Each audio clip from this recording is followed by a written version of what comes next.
ये आकाशवाणी रायपुर है। छत्तीसगढ़ी समाचार बुलेटिन के संग वसुधा सेन के जय जोहार। अब सुनो आज के प्रमुख समाचार। निर्वाचन आयोग डहर ले काली जारी करे गे आंकड़ा के अनुसार राज्य के 3 लोकसभा क्षेत्र राजनांदगांव, महासमुंद और कांकेर में काली 76.24% मतदान होए है। बेमेतरा जिला के बिरनपुर गांव में करीब 1 साल पहली होए एक जन युवक के हत्या के मामला के जांच अब सीबीआई करही और जांजगीर चांपा जिला में आज होए एक ठन सड़क दुर्घटना में एके परिवार के 4 जन के मौत। अब समाचार विस्तार ले। प्रदेश में लोकसभा चुनाव के दूसरे चरण के तहत काली 26 अप्रैल के होए मतदान के अंतिम आंकड़ा आगे है। निर्वाचन आयोग डहर ले जारी आंकड़ा के अनुसार राज्य के 3 लोकसभा क्षेत्र राजनांदगांव, महासमुंद और कांकेर में काली 76.24% मतदान होए है। एमा सबले ज्यादा राजनांदगांव में करीब 77%, कांकेर में लगभग 76% और महासमुंद में 75% मतदान दर्ज करे गे है। बता दें कि छत्तीसगढ़ में बछर 2019 में होए लोकसभा चुनाव के मुकाबला ए पैद के लोकसभा चुनाव के दूसरे चरण में 1.3% ज्यादा मतदान होए है। पाछू लोकसभा चुनाव ले अगर तुलना करन त कांकेर में करीब 2% ज्यादा मतदान होए है। उन्हें राजनांदगांव में लगभग 1.5% और महासमुंद लोकसभा क्षेत्र में करीब ½ ज्यादा मतदान दर्ज करे गे है।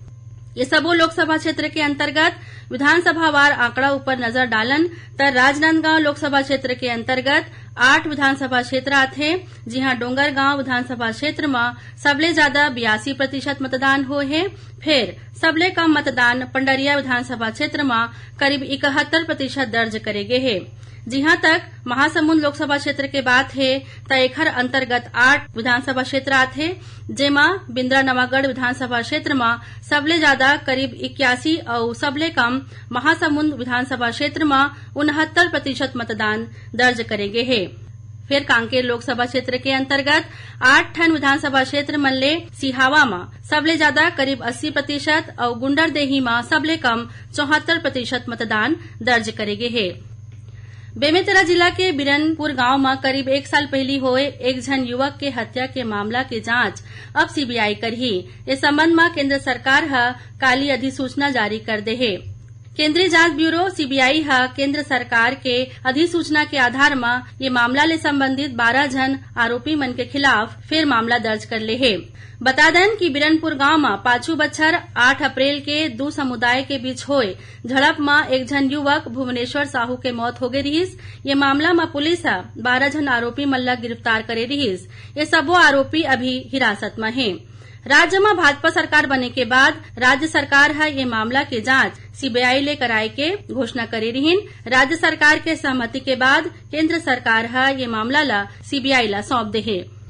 सर्वोच्च न्यायालय मतदान पुष्टि पर्ची, वीवीपैट और इलेक्ट्रॉनिक वोटिंग मशीन ईवीएम के 100% मिलान वाले याचिका मल्ला खारिज कर दे है। ये फैसला न्यायाधीश संजीव खन्ना और दीपांकर दत्ता के एक बेंच सुनाए है। एथी प्रदेश के उप मुख्यमंत्री अरुण साव सुप्रीम कोर्ट के ये फैसला के स्वागत करत हुए कहिन कि कांग्रेस करा हार के कोई बहाना नहीं बांचे है। श्री साव काली रायपुर स्थित भाजपा कार्यालय एकात्म परिसर में चर्चा करत हुए ये बात ला कहिन। दंतेवाड़ा जिला में अज्ञात लोगन मन पूर्व जनपद पंचायत सदस्य जोगा पोड़ियाम के धारदार हथियार ले वार करके हत्या कर दे है। मिले जानकारी के अनुसार ये घटना जिला के अरनपुर थाना क्षेत्र के पोटली गांव के मिर्ची पारा के आए। पुलिस ये मामला दर्ज कर जांच शुरू कर दे है। छत्तीसगढ़ी समाचार बुलेटिन आप मन आकाशवाणी रायपुर ले सुनत हव। छत्तीसगढ़ के खबर ले है आपके वास्ता और खबर के विश्वसनीयता ले है हमार वास्ता।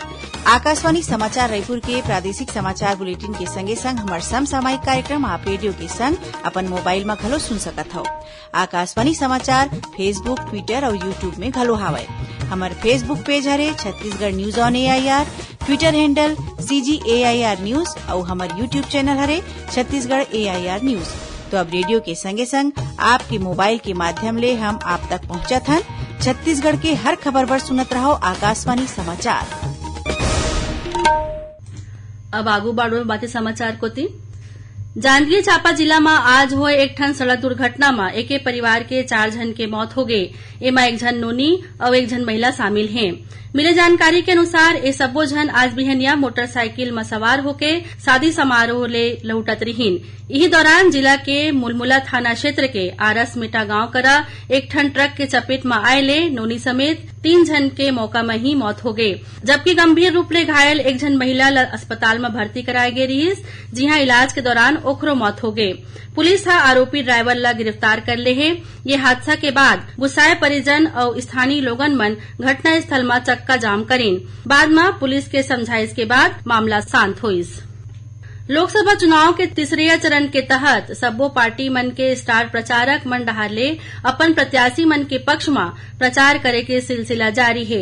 यही कड़ी में कांग्रेस के राष्ट्रीय अध्यक्ष मल्लिकार्जुन खड़गे 30 अप्रैल के जांजगीर चांपा जिला के चांपा में कांग्रेस प्रत्याशी डॉक्टर शिव डहरिया के पक्ष में चुनावी सभा लही। चांपा में श्री खड़गे के सभा ल लेके कांग्रेस पूरा तैयारी में जुट गए है। प्रदेश में लोकसभा चुनाव के तहत मतदान के प्रतिशत बढ़ाए बर जिला प्रशासन डहार ले लगातार मतदाता जागरूकता कार्यक्रम चलाए जात है। यही कड़ी में राजधानी रायपुर में मतदाता मन ला जागरूक करे बर स्वीप संध्या के आयोजन करेगिस। तेलीबांधा स्थित मरीन ड्राइव में आयोजित ये कार्यक्रम में कलेक्टर डॉक्टर गौरव सिंह और मुख्य अतिथि न्यायाधीश जे अब्दुल जाहिद शामिल हुईन। ये मौका में न्यायाधीश श्री जाहिद हकीहिन की मतदान हर मनखे के जरूरी अधिकार आए और सबो मनखे मन ला मतदान जरूर करना चाहिए। कार्यक्रम में न्यायाधीश सब्बो नागरिक मन ला मतदाता जागरूकता के शपथ दिलाइन। उन्हें कलेक्टर डॉक्टर गौरव सिंह कहिन कि मतदान हम सबो की जिम्मेदारी आए और हम सबो झन ला जिम्मेदारी निभाना चाहिए। ये मौका में रैम्प शो के घलो आयोजन करेगिस, जिमा 75 बछर ले ज्यादा उम्र के सियान समेत दिव्यांग और तृतीय लिंग के प्रतिभागी मन घलो हिस्सा लेन। रैम्प शो में जाने माने मॉडल अधीर और जया भगनानी घलो विशेष रूप ले शामिल होके रैम्प वॉक करीन। सबो मॉडल मन हाथ में तख्ती लेके रैम्प वॉक के जरिया मतदान करे के संदेश दीन। उन्हें बलरामपुर जिला में 100% मतदान करे के उद्देश्य ले लोगन मन ला मतदान के प्रति प्रेरित करे बर आने कार्यक्रम के आयोजन करेगिस, जेमा खेल प्रतियोगिता, फुटबॉल और तैराकी के मैच कराएगिस। संगे संग अम्ब्रेला रैली घलो निकालेगिस, जेमा महिला मन मानव श्रृंखला और स्वीप बैलून के माध्यम ले मतदाता जागरूकता के संदेश दिन। स्वीप कार्यक्रम के तहत आयोजित फुटबॉल प्रतियोगिता, स्वीप बैलून और अम्ब्रेला रैली ला golden book of world record में शामिल करेगे है। लोकसभा चुनाव के तीसरे चरण के तहत चुनाव काम में लगे अधिकारी और कर्मचारी मन बर डाक मत पत्र ले मतदान करे के प्रक्रिया काली 28 अप्रैल ले शुरू होही। यही कड़ी में कोरिया जिला के बैकुंठपुर में 28 और 29 अप्रैल के बिहनिया 10 बजे ले संझा 5 बजे तक डाक मत पत्र के जरिया वोट डाले जाही। उन्हें बेमेतरा जिला के 3 ठन विधानसभा में तीसरे चरण के तहत 7 मई के मतदान होही। एखर बर आज ले 85 बछर ले ज्यादा और दिव्यांग मतदाता मन घर ले मतदान करे बर मतदान दल ला रवाना करेगिस। आखिर में प्रमुख समाचार एक घाव फेर। निर्वाचन आयोग डहार ले काले जारी करेगे आंकड़ा के अनुसार राज्य के 3 लोकसभा क्षेत्र राजनांदगांव, महासमुंद और कांकेर में काली 76.24% मतदान हुए है। बेमेतरा जिला के बिरनपुर गांव में करीब 1 साल पहली हुए एक जन युवक के हत्या के मामला की जांच अब सीबीआई करही और जांजगीर चांपा जिला में हुए एक ठन सड़क दुर्घटना में एके परिवार के 4 जन के मौत। एकरे संग छत्तीसगढ़ी समाचार बुलेटिन इहे सिरावत है। जय जोहार।